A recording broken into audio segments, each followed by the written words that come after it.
Welcome to Gamer Ability. I'm your host Sixpenny. I've been playing a lot of Immortals Fenyx Rising and I've learned so much in this game. And throughout my time in this game, I've made many mistakes and I've learned things that I wish I would have known in the very beginning. So my goal with this video is to share with you all the essential tips that I've learned that will help you when playing Immortals Fenyx Rising. If you like this video and want to see more content like this in the future, click the like button and consider subscribing to the channel so that you can stay up to date on all my new videos. Stay tuned and enjoy. APHRODITE'S blessing is literally a lifesaver in Immortals Fenyx Rising, and I would recommend players to start the APHRODITE'S questline in the Valley of Eternal Springs as early as they can. You will unlock this blessing very early in this questline, and APHRODITE'S blessing is automatically applied when you lose all your health bars, restoring your health fully. But keep in mind this ability has a cooldown of 20 minutes, so you will need to plan your boss fights accordingly. Unlock the glide boost and climb leap skills first to greatly improve your ability to traverse the map. These can be unlocked very early on from the abilities menu with coins of Karen. These coins are gained by completing the many different myth challenges in the game. Myth challenges are found all throughout the map, and these include constellation, navigation, Odysseus challenges, and more. These abilities not only make traversing the map easier, they also make the game more fun. Tip number 3 is to upgrade your equipment early. You can upgrade your equipment in the forge at the Hall of Gods by spending the 4 different types of adamantine shards that are found throughout the map. These are found as clusters of crystals that you can break and loot by striking them with your weapon, or they can be gained from looting chests. You can use these shards to upgrade the attack of all your weapons and defense of all your gear. You can also upgrade your carrying capacity of arrows and potions. These next 8 tips will help you survive and thrive in the Immortals Fenyx Rising world. Tip number 4. Always stay stocked up on potions. Most importantly, keep max health and stamina potions in your inventory. You can craft potions at any cauldron of ZEUS throughout the map. The easiest one to access from the map is to fast travel to the Hall of Gods and use the cauldron of ZEUS located there to craft your potions. The worst scenario is when you attempt a new quest or vault and you meet a boss, run out of stamina when swimming, or you run out of stamina when flying, and you happen to notice you have no more health or stamina potions and you die. Don't make the same mistakes that I made multiple times. Craft potions, keep them crafted.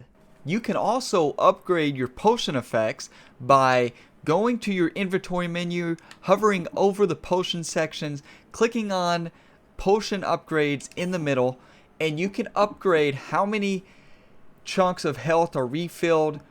This is where you will spend your golden amber that you will find across the map. You can find this in loot chests, but you can also find it by cutting down glowing trees stumps with your axe and looting them. You can upgrade your attack potions to have an 100% boost in damage. You can upgrade your shields, and you can get some special abilities there within as well when you're using the potions. The next essential tip is to always collect all the ingredients needed for crafting potions. Crafting ingredients can be found all across the world, and these include pomegranates, blue mushrooms, Olympian figs, and flower nectar. Be on the lookout for pomegranate trees, because you can hit these trees with your axe and the pomegranates will fall to the ground and you can collect them. Also, be looking for the blue mushrooms, Olympian figs, and flower nectars in bushes by striking the bushes with your axe or sword, breaking them. 5 pomegranates are used to craft 1 health potion, 5 blue mushrooms are used to craft 1 stamina potion, 6 Olympian figs are used to craft 1 attack potion, and 6 flower nectars are used to craft 1 defense potion. This next tip is going to sound obvious, but it's very important. Do not forget to use your potions. I know it sounds obvious, but there have been many times I have died because I have forgot to use the potions in the heat of the moment. Whether I was in a battle, forgot to use a health potion when my health was low, or I was flying across the world and ran out of stamina because I forgot to use a stamina potion. So make sure you not only craft the potions, but actually remember to use them. These next 4 tips are focused on when to use your potions. Tip number 8, I know it's an obvious one, but you want to use your health potions whenever you notice only a few health chunks left on your health bar. You're going to use stamina potions when you run out of stamina when flying across the map, swimming, or after you use your godly powers and you're vulnerable in combat. All your godly powers use up stamina.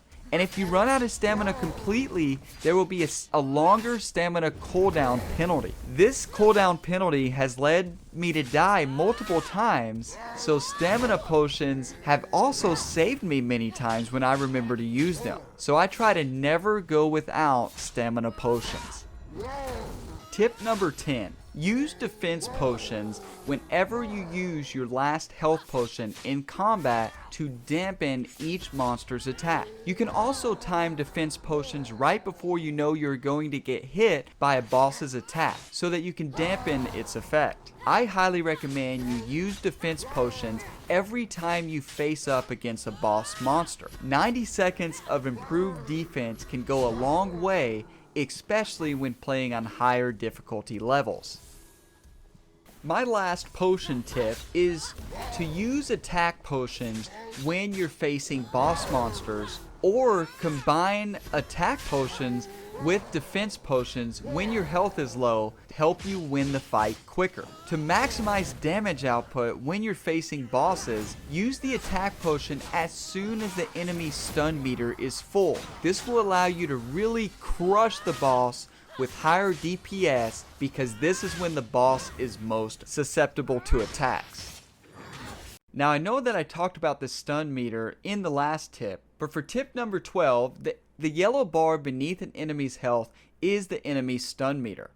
This fills with each of your attacks and will increase more with perfectly connecting heavy attacks, abilities, combos, or godly power attacks. Once this meter is full, the enemy will be completely susceptible to all attacks. And when combined with an attack potion, you can crush monsters with much greater DPS.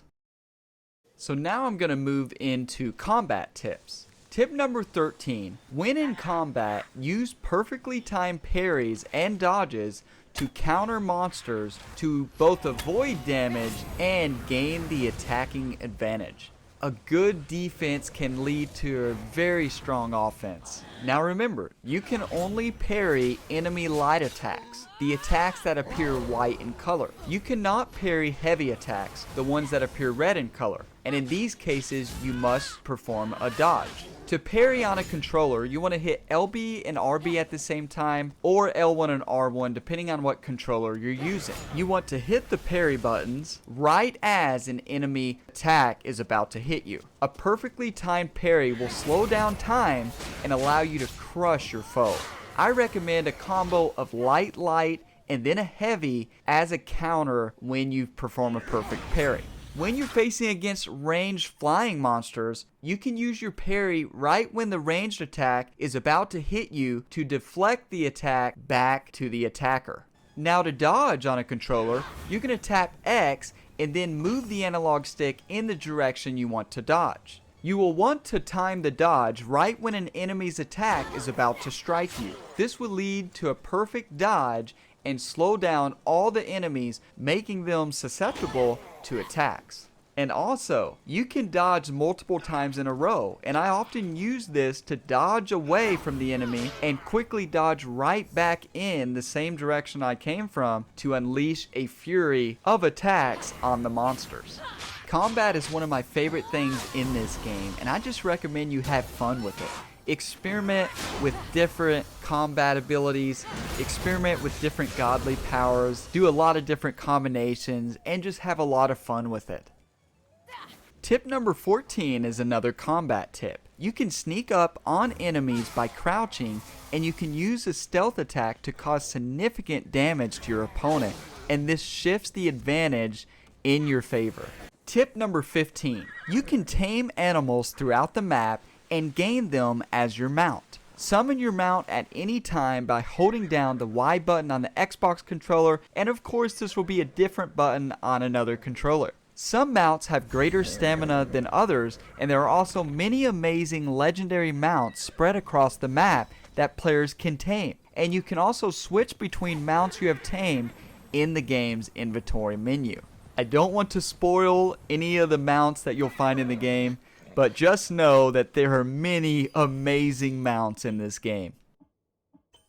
So you almost have all the knowledge that you need to be a legendary warrior in this game. Moving on to tip number 16. You want to collect Ambrosia, the white sparkling crystals that are found throughout the map. This is what you can use at the Kylix of Athena in the Hall of Gods to upgrade your health so that you can become stronger and stronger.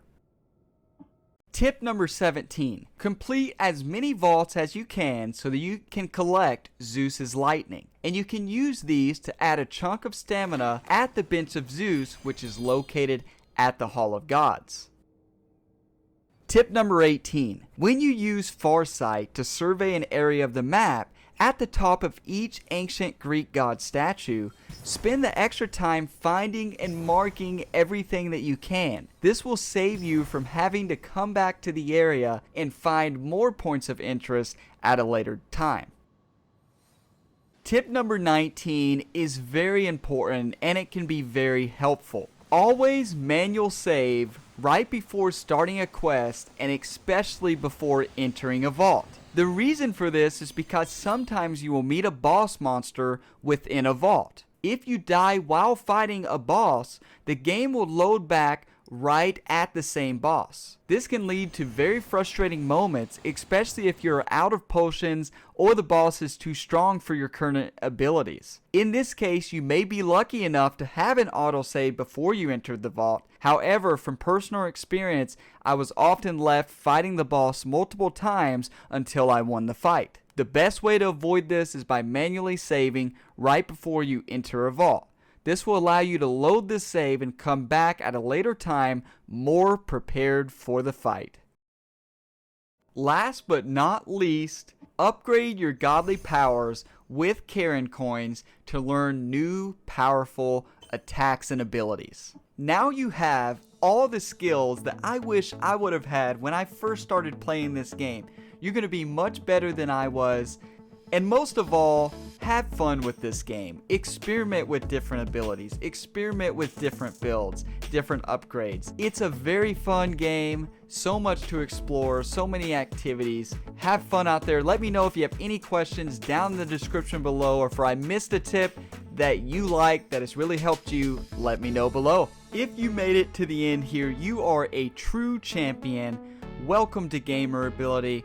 Don't forget to click the like button and subscribe to the channel and turn on notifications so that you can stay up to date on all my new videos. As always, have a fantastic day and stay tuned for many more gaming videos like this. Thank you for watching this video. Don't forget to like and subscribe to the channel and keep coming back for more content like this and to improve your gamer ability.